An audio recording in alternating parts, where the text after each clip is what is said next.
Buenos días para todos. Gracias por su permanencia. Dando continuación al programa preparado, vamos a escuchar de manera virtual a la profesora Inado Santos, Marines Smith, perdón. Vamos a escuchar a la profesora Marines Smith, que ya está conectada con nosotros. Gracias, profesora Marines, por acompañarnos. Ayer tuvimos la presentación, así que vamos a omitir esta parte para que vamos directamente a la conferencia. Bienvenida, profesora María Inés Smith. Es un placer escucharla. Muito obrigada. É um prazer muito grande eu estar aqui hoje de novo. E eu queria aproveitar esse momento inicial para agradecer a comissão organizadora do evento. Em especial, queria nominar a Rita e o Wilson pela calorosa e querida, carinhosa homenagem que me foi feita ontem. E agradeço também a oportunidade de falar sobre esse tema que eu tanto gosto, que mexe muito comigo, que é a prevenção do diabetes tipo 2. Eu vou iniciar mostrando os fatores de risco que levam ao desenvolvimento do diabetes. E, para isso, eu escolhi essa revisão sistemática que eu estou mostrando aqui para vocês, que se diferencia das demais revisões porque ela é um guarda-chuva de revisões sistemáticas. Então, no topo, o que eu estava dizendo, então, é que este guarda-chuva de revisões temáticas teve como objetivo identificar as associações que tinham um elo de causalidade mais forte com o diabetes tipo 2, ou seja, que apresentavam uma evidência mais convincente para nós podermos utilizá-lo na prevenção do diabetes tipo 2. Então, eles selecionaram 86 artigos que envolviam 142 associações, e 30 dessas associações eram baseadas numa evidência realmente robusta de causalidade para o diabetes tipo 2, e são as que são apresentadas aqui. Então, no topo, nós temos aspectos que são associados com a proteção ao diabetes, né, com riscos relativos menores do que 1. Então, a gordura periférica, vitamina D, níveis de vitamina D no soro, atividade física total, consumo de café. Então, sim, tem coisas boas, né, para a gente fazer para prevenir o diabetes. Cereais, o consumo moderado de álcool, atividade física no lazer e um padrão saudável de alimentação. E depois nós temos os fatores de risco, que vão do fumo até a uma obesidade metabolicamente anormal, e variando desde um risco apenas um pouco superior até um risco quase 10 vezes superior de desenvolver o diabetes tipo 2.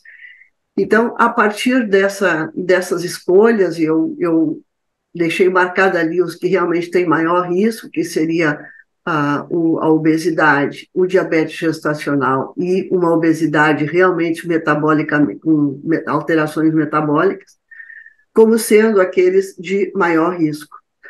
Então, com isso, nós podemos enumerar 4 aspectos assim que são centrais na causalidade do diabetes tipo 2 e que, a partir deles, nós podemos fazer uma intervenção, que é a alimentação, a atividade física, a obesidade, né, o controle do peso e o diabetes gestacional. Antes de nós abordarmos as estratégias preventivas, eu gostaria de refletir um pouco com vocês as estratégias que, na verdade, são conceitualmente definidas como sendo estratégias de prevenção para todas as doenças, né? Inclusive as doenças crônicas degenerativas em geral.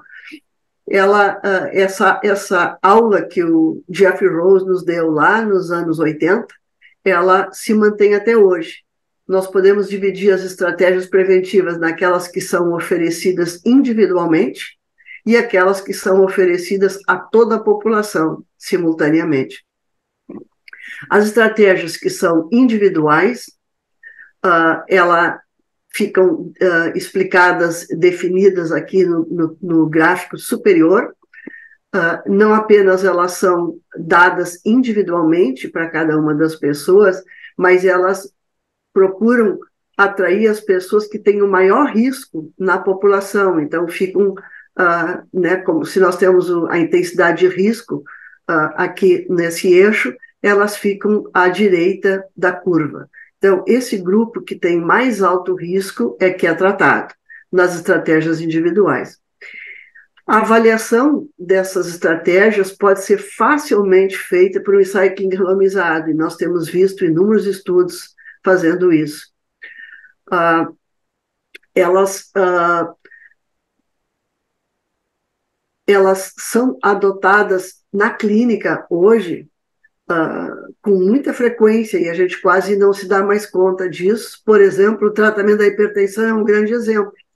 Nós tomamos as pessoas que estão no nível mais alto de risco, né, na distribuição da curva, e chamamos essas pessoas de hipertenso e aí damos um medicamento. É o mesmo exemplo que a gente pode levar isso para níveis de atividade física, de IMC, e assim por diante, de glicemia e etc. Bom, já na parte inferior, nós temos um gráfico que ilustra a estratégia populacional. Então, a estratégia populacional não visa pegar apenas as pessoas em alto risco, mas ela visa pegar toda a população. Então, o que ela quer fazer é deslocar para a esquerda, né, para o risco menor, toda a população simultaneamente. Então, com isso, ela leva os indivíduos de alto risco e reduz o risco também daqueles que só tinham um risco mediano de uma determinada doença. O que caracteriza esses estudos, além dessas características que eu mencionei agora, das estratégias populacionais, é que não é factível fazer a sua avaliação a partir de um ensaio clínico randomizado. Então, as avaliações desse tipo de intervenção abrem um capítulo especial nas nossas análises de efetividade, porque eles não seguem a cartilha básica que nós temos para as estratégias individuais. Então, as estratégias individuais para o diabetes tipo 2 foram amplamente pesquisadas, amplamente mesmo, e elas se demonstraram ser efetivas, e não só efetivas, mas também sustentáveis na prevenção do diabetes tipo 2. Aqui nós temos uma das revisões temáticas que mostra isso. Vocês veem os estudos clássicos que mostraram a efetividade da prevenção do diabetes tipo 2 através da mudança de estilo de vida, estão ali no topo, e vocês veem que a estimativa agregada dá um risco relativo de 0,55, uma redução relativa de risco de 45%. Os medicamentos também, dos mais variados, podem fazer a redução do diabetes tipo 2, da sua incidência, né? Mas os efeitos são um pouco menores.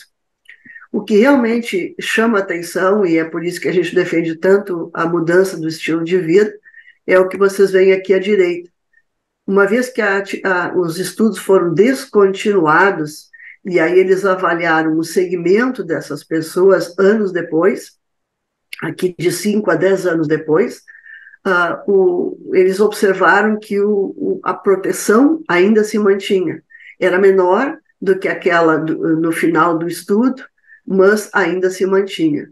Então, aqui quase 30% ainda o grupo de intervenção tinha um risco né, menor do que o grupo controle, mesmo passado tanto tempo depois do ensaio clínico. O mesmo não acontece com os medicamentos. Os medicamentos, uma vez que eles são suspendidos, o efeito se vai, né? E a gente não tem mais proteção alguma. Um outro aspecto positivo desses estudos individuais que eu mencionei, não só eles são efetivos e o efeito benéfico se sustenta, ao longo do tempo, elas também se demonstraram factíveis num mundo mais real, um mundo mais real do que aquele naqueles ensaios clínicos que eu terminei de mostrar para vocês os efeitos. Então, isso aqui é uma revisão sistemática, do tipo Network Meta-Analysis, para avaliar o impacto no mundo real, na incidência, no peso e na glicemia. Então, vocês veem que as reduções relativas de risco são da ordem de 30%, tanto nos estudos controlados, que eu mostro no topo, eles tinham 7 estudos, como naqueles que combinavam estudos controlados com estudos não controlados. Eles obtinham reduções relativas de risco da ordem de 30%. As estratégias populacionais, a situação não é a mesma em termos de evidência. Primeiro, porque elas foram pouco investigadas até hoje, e, apesar disto, se nós pensarmos em como elas funcionam, e vocês vão ver alguns exemplos logo depois, elas são potencialmente muito custo-efetivas, porque elas tentam, especialmente porque elas tentam remover o fator causal. Então, se a obesidade levou ao diabetes tipo 2 e a causa da obesidade era a redução da atividade física e a alimentação não saudável, a gente vai mexer exatamente nesses pontos causais. Elas também têm a potencialidade de alcançar toda a população. Então, esses são os grandes pontos positivos dessas estratégias. Eu vou citar alguns exemplos aqui para vocês. As que são mais utilizadas são a taxação de bebidas açucaradas, a taxação de alimentos chamados fast foods, alimentos ultraprocessados, que estão começando a aparecer agora, o estímulo para a redução do preço das frutas e legumes, através do seu subsídio, de alguma forma, políticas como rotulação de menus em restaurantes, rotulação de alimentos, são exemplos de estratégias que reduzem o consumo de energia e, com isso, podem potencialmente reduzir o IMC e reduzir o diabetes. Eu digo potencialmente porque essas que eu assinalei aqui, da taxação das bebidas açucaradas, que são as mais estudadas, elas têm já uma demonstração de que elas podem diminuir o IMC, essas estratégias aqui de ampliar o leque de opções saudáveis nos supermercados também tem algum efeito em termos de peso, mas vejo que nenhuma delas aqui à direita foram capazes de reduzir o diabetes tipo 2. E não é que elas não foram capazes, e aqui eu queria deixar muito claro, não há evidência de que elas foram capazes, mas sempre lembrando que a ausência de evidência não significa ausência de efeito, apenas significa que nós ainda não temos a evidência, nós não podemos dizer que elas não funcionam, apenas não temos a evidência para isso. Também tem estratégias que aumentam o gasto energético, através da atividade física. E aqui, talvez as mais estudadas e que se mostraram úteis são atividades de aumentar os parques, torná-los mais acessíveis, para que se aumente a atividade física. Nenhuma delas, como vocês podem ver, até agora teve alguma evidência que aponte para a redução da incidência do diabetes tipo 2. Por último, uma atividade comunitária multicomponente, em que se aborda todos os aspectos da alimentação saudável, da atividade física. Ela teve um efeito positivo no IMC, mas ainda não temos evidência de que possa reduzir a incidência do diabetes tipo 2. Então, em resumo, se nós formos pegar os prós e os cons dessas duas estratégias, nós podemos dizer que as estratégias individuais, as de alto risco, foram muito investigadas, demonstraram-se efetivas, demonstraram-se sustentáveis na prevenção do diabetes, mas aqui esclarecendo, entre aqueles que receberam a intervenção. O problema é quantos recebem a intervenção. E isso nós vamos para o segundo aspecto aqui, onde é, na verdade, um aspecto negativo.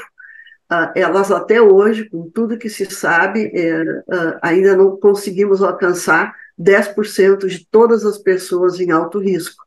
Com isso, nós não conseguimos, através dessas estratégias ainda, diminuir a incidência do diabetes tipo 2 na população, apenas naqueles que recebem a intervenção.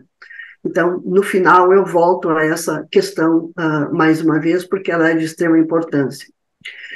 Um outro aspecto que é importante a gente se dar conta é de que nós não temos evidência com essas estratégias de que elas previnem as complicações do diabetes. Então, nós não sabemos se o que elas estão fazendo é simplesmente retardar o início do diagnóstico, mas não mudar a real história natural da doença, incluindo suas complicações. Então, ainda falta evidência para a gente demonstrar que isso está acontecendo. E, por último, elas, infelizmente, por envolver uma estratégia de alto risco, e que não consegue alcançar todas as pessoas em alto risco na população, elas tendem a alcançar aqueles que são menos vulneráveis socialmente e biologicamente. E com isso nós acabamos aumentando as desigualdades em saúde, né? Promovendo inequidades em saúde, o que não acontece com as estratégias populacionais. As estratégias populacionais, seus prós e cons, obviamente elas foram pouco investigadas, a investigação é cara e complexa, mas elas são potencialmente custo-efetivas e potencialmente elas têm um alto reach. E um último aspecto que é importante a gente se dar conta é de que, pela natureza delas, elas promovem saúde e podem promover outras doenças crônico-degenerativas e não apenas o diabetes tipo 2. Eu vou encerrar minha apresentação mostrando para vocês, eu sei que há um grande interesse em pesquisa, e eu acho que aqui tem uma agenda que foi publicada no mês passado, então eu fiquei muito feliz de poder trazer aqui para vocês e até concluir minha apresentação com ela. Um grupo de investigadores enumerou 21 recomendações que, na verdade, se sobrepõem como sendo uma agenda de pesquisa para a prevenção do diabetes tipo 2. E aí, aqui elas estão agrupadas em apenas 7, então eu vou ler para vocês, porque eu acho que elas estão muito bem apresentadas. A primeira, como não poderia deixar de ser, nós precisamos de mais evidência para mostrar o impacto da estratégia populacional na prevenção do diabetes tipo 2, porque ela é inexistente, ela é praticamente inexistente hoje. Segundo, nós precisamos entender a utilidade de a gente fazer esses programas específicos, que hoje a gente chama de DPPs, Diabetes Prevention Programs, né? Comparado com uma estratégia mais simples, que é simplesmente promover a perda de peso.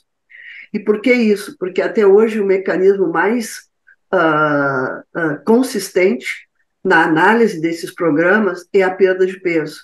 Tanto mais perda de peso, maior prevenção do diabetes. Então, essa é uma questão, eu acho que com certeza nós vamos ter ensaios clínicos avaliando isso nos próximos anos. Em terceiro lugar, identificar como a gente pode aumentar o reach. Então, se essas estratégias individuais não estão alcançando as pessoas, o que nós podemos fazer com toda essa tecnologia que nós temos hoje? O que nós podemos fazer para realmente alcançar mais essas pessoas e conseguir também um engagement maior delas nos programas do tipo DPP. Enquanto que a gente faz isso, a gente tem que promover, digamos assim, a evitação da exacerbação das desigualdades sociais, como eu já mencionei anteriormente. Em quarto lugar, nós precisamos entender melhor o mecanismo de por que os DPPs funcionam, por que eles se mantêm após a descontinuação da intervenção. O que está realmente acontecendo? É apenas a perda de peso? Há alguma característica especial na mudança de estilo de vida ou alguma questão biológica que possa ser promovida e, então, com isso, melhorar a efetividade dessas intervenções? Nós precisamos entender um pouco mais como manter o estilo de vida saudável finda a intervenção. Porque quando termina a intervenção, as pessoas reduzem um pouco as suas mudanças de estilo de vida. Alguma coisa fica. E parte daquela explicação, daquela memória metabólica após a descontinuação dos estudos, tem a ver com o fato de que alguma coisa se mantém no estilo de vida mesmo depois, né, de encerrada a intervenção.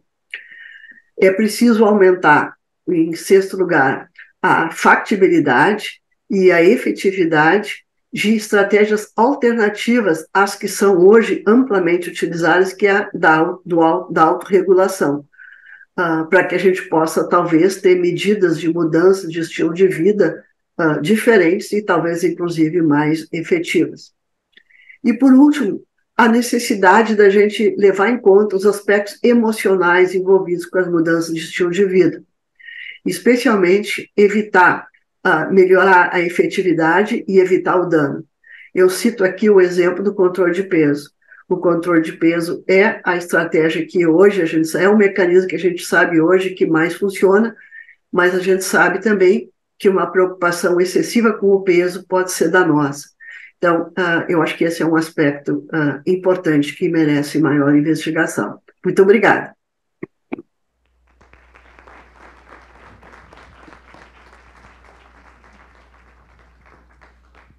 Muito obrigada, profesora María Smith. Muchísimas gracias. Vamos a continuar con el siguiente panel. Desafortunadamente no tenemos tiempo para preguntas, pero por favor, si tienen alguna, la anotan y se las haremos llegar a la profesora o podemos empezar un foro de discusión en AMNED alrededor de todos estos asuntos tan importantes. Entonces, damos la palabra al profesor Marcelo, quien va a continuar con el siguiente panel.